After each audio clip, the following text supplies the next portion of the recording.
Ramzan sugar mill reference में शहबाज शरीफ और हमजा शहबाज को बरी कर दिया गया। एंटी करप्शन कोर्ट के जज सरदार इकबाल टोकर ने महफूज फैसला सुना। अदालत ने दोनों की बरियत की दरख्वास्तें मंजूर कर ली।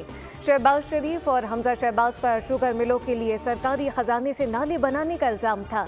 मुकदमे की समाअत के दौरान गवाह अपने बयान से मुनहरिफ हो गया था।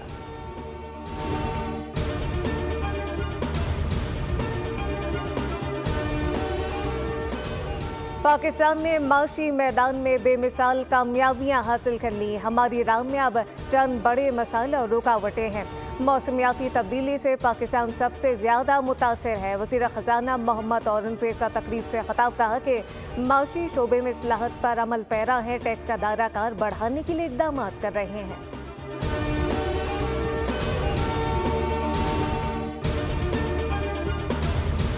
पाकिस्तान को अब क्लाइमेट कोड की बहुत ज़रूरत है। माहौलियाती आलूदगी पर काबू पाने के लिए इक़दाम करना होंगे। जस्टिस मंसूर अली शाह का इस्लामाबाद में तकरीब से खिताब कहा कि पाकिस्तान के ग्लेशियर तेज़ी से पिघल रहे हैं, जबकि मुल्क को पानी के मसाइल का सामना करना पड़ सकता है। पाकिस्तान मौसमियाती तब्दीली से मुतासिर ममालिक में शामिल है। शहरों में आबादी की मनसूबाबंदी को बेहतर बनाना होगा।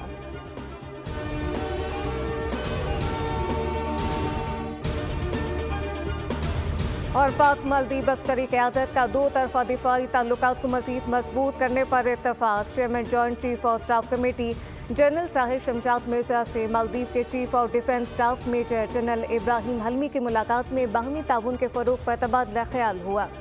मेजर जनरल इब्राहिम हलमी ने पाकिस्तान की मुसल्लह अफ़वाज की पेशा वराना महारत और दहशत गर्दी के खिलाफ जंग में कुर्बानियों को सराहा।